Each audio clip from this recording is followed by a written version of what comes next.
Welcome back, friends. iRelat here with another relationship Reddit story from a guy whose girl went wild at a bachelorette party. He's 21 and she's 22, and something tells me he's in denial about what really went down there. So let's see what he says. Hey everyone, I need some advice because I'm pretty upset about something that happened with my girlfriend about a month ago. She went on a bachelorette trip with her godsister to Destin, Florida. Before all this, my girlfriend was the perfect girl I wanted. Yep, they always are until you find out they did something at a bachelorette party. I thought she was all for me. She would never put our relationship on the line. I put her on a pedestal and I was deeply in love, and I know she was too. There's your problem just off the bat. You never put the pussy on a pedestal, man. Didn't you learn anything from 40-year-old virgin? I think you're right. I'm putting the pussy up on a pedestal. I was the first guy ever to sleep with her. As far as you know. We'd been dating for about 9 months when this all happened. While she was on the trip, I was at her place since my place had no AC at the time, and I went on her laptop to do homework like I always do. Then I went to bed and thought nothing of anything. I wake up the next morning and check my homework, and I see messages pop up on her laptop from some random dude I've never heard of before. Let's call him Ed.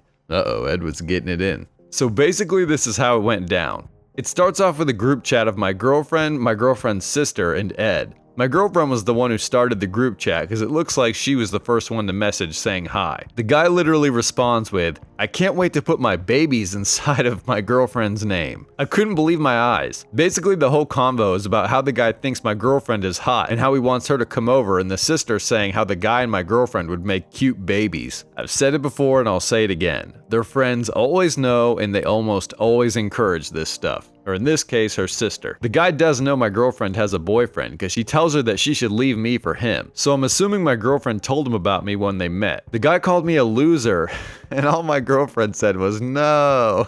Bro. If this guy told your girlfriend you were a loser and all she said was no, then I hate to tell you this, but she thinks you're a loser. She at least is convinced that she can do better. Otherwise, if she actually respected you or took you seriously and didn't think you were a loser, she would have said, "No, my boyfriend's not a loser and I don't appreciate you talking about him that way, F off." But she didn't because she's into this guy and she believes what he's saying is true, and she doesn't want to tell him to F off because she likes getting the attention from him and she definitely plans on seeing him later. So he continues, and she proceeded to text him. Like, what the F? Exactly. You'd be surprised by how girls act when their boyfriends aren't around, especially in a situation like spring break or at a bachelorette party in another state when you're nowhere to be found. I know this for a fact because I've been on spring break, and you wouldn't imagine how many girls are down there just willing to do anything with any random decent looking guy who will hit on them. Now, I'm not saying that I was out there being a creep trying to get with other guys' girlfriends, but I definitely have seen it happen a lot of times. I mean, it really takes little to no effort to convince a girl that she should cheat when she knows there's no way she's gonna get caught. If you're a decent looking guy and you meet a girl on vacation, especially if you're way better looking or just way more chill than her boyfriend is, the tiniest bit of game will get her in bed because she knows there's nothing to lose, except in a situation like this where I guess she was too dumb to realize that her text messages were all being sent to her laptop where her boyfriend was reading. But as long as no messages are sent, girls do this kind of stuff all the time and their boyfriends have no idea. Even guys who completely trust their girlfriends like this guy did have no idea what they would actually do behind their backs. Now, I'm not saying all women are like this, but a lot of women are like this. Especially if your girlfriend is the party type, she likes to drink or do drugs and that kind of thing. You better believe this is a possibility when she goes on vacation. So I don't know. It's hard to give advice on how to avoid being in the position this guy's in. The only thing I guess I could really say is make sure you really know your girl well before you commit to her. You don't want to be controlling or acting crazy when your girl goes on vacation if she's not the type who would do this kind of thing. But the problem is that girls are so good at hiding their true nature, the selfish ones that is, that it's hard for a lot of guys to realize that their girl is this type. I mean, there's a reason why so many married men have no idea that their wives are out doing this kind of stuff long after they've been together and have absolutely no idea that it would ever occur. But I don't know. You can't just have a negative attitude towards relationships, and you can't be suspicious of every girl that wants to be on vacation. I mean, bachelorette parties are going to happen, and you can't just dump any girl who wants to go to a bachelorette party. But unfortunately, this type of thing happens at those types of events often. I kid you not. I've been out at bars where there were bachelorette parties going on where the bride-to-be was coming at me. I wasn't even hitting on her. I'm talking literally having a conversation for a few minutes before her saying, "I want you to take me home." I mean, this girl's supposed to be getting married tomorrow and she's just looking for ways to ruin her relationship. And it's not like that's only happened once. I mean, maybe that specific situation's only happened to me once, but I've seen situations like this with bachelorette parties where you wouldn't believe the things that go down. And I know to a lot of you out there, this story sounds unbelievable and you think I'm just making it up or trying to brag or something, but I kid you not, it's 100% true. If you don't believe me, so be it. I don't know what to tell you, but this is reality. And when I talk about these kinds of things and I have to hear women say, oh, who hurt you? It's like, no one hurt me. These are just my experiences, and obviously they've shaped my opinions. So it's sort of annoying when you hear certain people telling me or other guys like me who have these opinions because they've had these types of experiences that, oh, you were just hurt by an ex or your girlfriend treated you badly in high school, so now you have a bad attitude. It's like, no, obviously my experiences are anecdotal, but my opinions aren't based on my past relationships. It's based on the way I've seen other women treat men in their relationships. And again, it's not all women doing this stuff, but there are a lot of women out there giving women in general a bad name. Sure, I dated some loyal girls who I knew I could trust and easily would have been fine with them going off to a bachelorette party, but those girls are rare. I guess my point here is that a lot of guys are blinded by love or beauty and they don't realize their girls aren't the types who can be trusted. They're convinced that they have this special girl, just like this guy said he did, and then they find out to their surprise that they were wrong.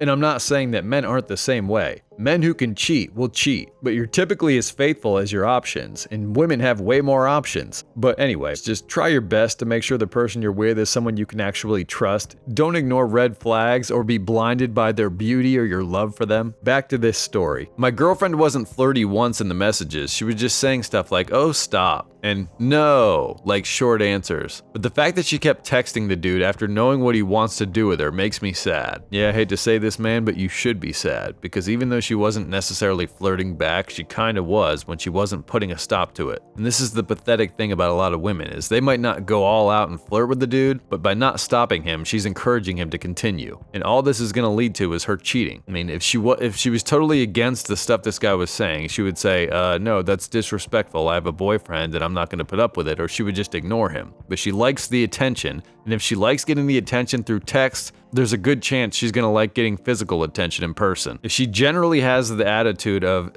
being okay with this kind of behavior, then who knows how far she'll let it go. And like I said before, I've seen this kind of thing happen so many times. Once you get them in a hotel room, it's not that hard to get them to go further than just texting. So if she's not stopping him now, what are the odds that she's gonna stop him later on when he's trying to touch her? And a lot of the time, even the girls who seem like the sweetest, most loyal chicks will do this kind of thing. Like being on the other end, I've been surprised by girls who were willing to cheat on their boyfriends that initially when meeting them, I thought, nah, this isn't one of those types of girls, but sure enough, by the end of the night, she's balls deep, with way less effort than what this guy's putting in. And it's always the exact same thing as this situation where a guy will be like, hey, come on, your boyfriend's nowhere to be found. And she'll say stuff like this girl did, like, oh, stop, no, a couple times, but by the third attempt, her pants are off. And that's why all this stuff that certain people say about, oh, if you keep pressuring her, then you're taking advantage or you're assaulting her. It's all just bullshit, because the truth is, a lot of women will say no initially, knowing that they actually want to do what the guy's asking. They just don't want to give it up too easily and be perceived as a skank. So they like to play games, play ignorant, and later on use that as an excuse for the behavior in an attempt to avoid accountability. But certain types of people like to pretend like guys are praying, when the reality is women like the one in this story know exactly what they want to do and what they're planning to do long before they actually do it, even if they don't say it immediately. Like, I'll admit the guy in this story is a creep. I'm not saying he's not one, because he's going so hard after this girl, not caring that he's going to potentially ruin her relationship. But at the end of the day, she's really the one ruining the relationship. She could easily put a stop to this, and she's not. She's responsible for her own behavior and her own choices regardless of what Ed does, and right now she's not making good ones. Too many women are just addicted to attention, and just saying no is not putting a stop to it. She knows exactly what she's gonna do, she knows what he's trying to do, and she's planning on doing it, and I guarantee she did it. From this point in the story, she fully intends on hooking up with this guy, and her sister wouldn't have been telling him they'd make hot babies if the girlfriend hadn't already told her sister that this is what she was planning to do. Based on my past experiences from Ed's perspective, I would bet any money that I'm right on this. And the sister's just as big of a piece of crap for her part in this. And I guarantee you, if she's the kind of person who will encourage this kind of thing, she probably would do this to her future husband. I've said it before and I'll say it again. Women who play with shit typically smell like shit. But something tells me that if the guy writing writing this story doesn't get hard evidence by the end of it, he's gonna just forgive her and go on, which gives her no incentive to not do this again next time she's on vacation. That's why when you see these types of examples of shady behavior, even if you don't have the hard evidence, but you just see her accepting this guy's comments and not really telling him to fuck off, you need to get rid of her. Don't convince yourself that she's the perfect girl like you thought she was before she left, like this guy said, because she's not. You just convinced yourself that was the case because you're in love with her and you want it to be true, but it's obviously not, at least not in this situation and a lot of other situations like this. Take off the rose-colored lenses and do what's best for you. So then Ed texts my girlfriend alone, no group chat, asking to hang out the next day. My girlfriend says no, but he's persistent, saying it'll be fun, and she says, okay, we'll see about tomorrow. Then she says goodnight, and it was nice meeting him.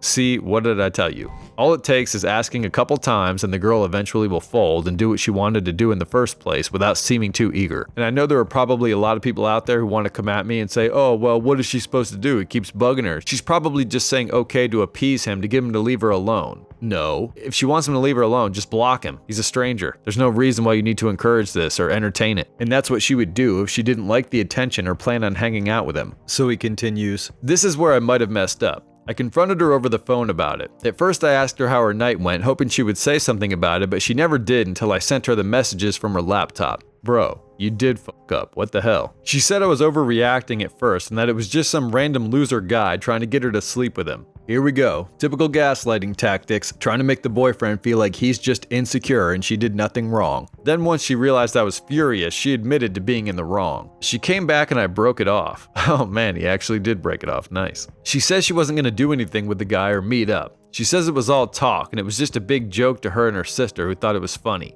Yeah, right. What's funny about that? Of course she's just going to try to play it off. She was never going to say anything about it and she never would have if this guy never actually saw the evidence. I keep thinking to myself if she was actually going to meet up with him or not. She claims they spoke for 10 minutes at the bar that night that they met. They exchanged contact info and left. Why would she even exchange contact info? Like, you got all the answers you need right here. Who, as a joke, gives the guy their number, continues to text him in a group chat as well, so her sister's encouraging them to make babies together. Give me a break. Even if she didn't actually hook up with him, which most likely she did, her actions here alone are enough to tell her piece. I mean, how desperate for attention is this girl? So desperate that she's gonna disrespect you with some random guy out in Florida? And if your girl can't tell people hard pass, then you need to give her the hard pass. I guess the advice I need is, do you guys think this is forgivable? Was she actually gonna meet up? My friend, not only was she going to meet up, she definitely did meet up. I mean, ask yourself this. If she did meet up with him and hook up with him, is she gonna tell you that she did that? No. She's obviously going to play it off like he was some loser she wanted nothing to do with, but all evidence proves otherwise. I mean, if she really thought he was a loser, she really wanted nothing to do with him, her sister wouldn't have been talking about how they'd make hot babies, which means he was obviously attractive. I mean, they wouldn't have been talking to him at all. They definitely wouldn't have been telling him maybe we're going to hang out tomorrow. Get real. And even if she didn't do anything with him, these text messages alone are the evidence that you need to know that you can't trust her, because you don't want to be with the kind of girl who's even going to entertain this type of thing. And because she did this and you found out about it, I mean just sending the text messages, now because of this behavior, if she tries to go on vacation in the future, you're not going to trust what she's doing, and she's going to try to treat you as if you're the one with the problem, when she's the one who created the problem. So you need to just end it, because her behavior has broken your trust whether she actually went through with it or not. And you don't need this kind of crap driving you crazy, wondering what she's up to every time she goes out of town. I mean, I said you need to watch out for girls who give you red flags and avoid women who will maybe lead you to believe they're the type who would do something on vacation. Well, this is a huge red flag, and it's definitely not forgivable. So, unfortunately for her, bye-bye. If you do forgive her and something else goes down in the future, then you were asking for it, because she's already given you enough evidence to know that you need to move on. You should only have trust for women who can sternly tell a guy, I have a boyfriend, I love my boyfriend, I don't need attention from you because I get enough from him. And if she's not willing to do that, then she needs to get out. And unfortunately, the kind of women who are willing to do that are becoming more and more rare. Plus, if these are the kinds of things they were saying in text messages, imagine what the real interaction at the bar was like. You know he was coming harder at her in person than he was on the phone, and she clearly wasn't turning him down. She gave him her phone number, and they were even in a group chat, which means they all were probably planning on spending time together the next day. I mean, ask yourself, is this the kind of girl you want to have a future with? Obviously, the answer should be no. Good lord. And of course in the comments, just like I said before, there were so many people trying to excuse her behavior. So many women saying, well, there's guys are just too aggressive at bars and there's nothing you can do when they want your number, you have to give it to them. No, you don't. So acting like it's completely impossible to avoid giving guys your phone number at bars is just another attempt to remove accountability. And even if you do have to give them the number just to get them to go away, that part may be understandable. But then the part where you continue to text him and say maybe you're going to hang out with him tomorrow instead of just blocking and ignoring him completely, I mean, there's no excuse. And other people are saying, well, she probably just has a hard time rejecting people. What? Okay. Why in society do we try so hard to remove responsibility from women for their behaviors? I mean, all this talk about equality and, oh, women are just as smart as men. Women can do anything men can do. Okay, I agree. They can. They are as smart as men. So act smart and stop pretending like they aren't responsible for their own behaviors. A 22-year-old woman isn't a child, and if she was a good person or cared about her boyfriend, she would have told this guy peace immediately. No one forced this girl to do this. She has a brain. She knows how to use it. But unfortunately for her, she tried to use it to get away with cheating on her boyfriend, not realizing that her messages were being sent to her laptop. But that's all I can say about this situation. What's your opinion? Tell us in the comments, and thanks to anyone who subscribed or clicked like and shared this video. If you want to contact me, my information's below. Hit up the Discord server if you want to chat, which I check in on semi-regularly. Thanks to anyone who responds positively to those video surveys in your feed. Hope you all have a good day, and I'll see you on the next one. Peace.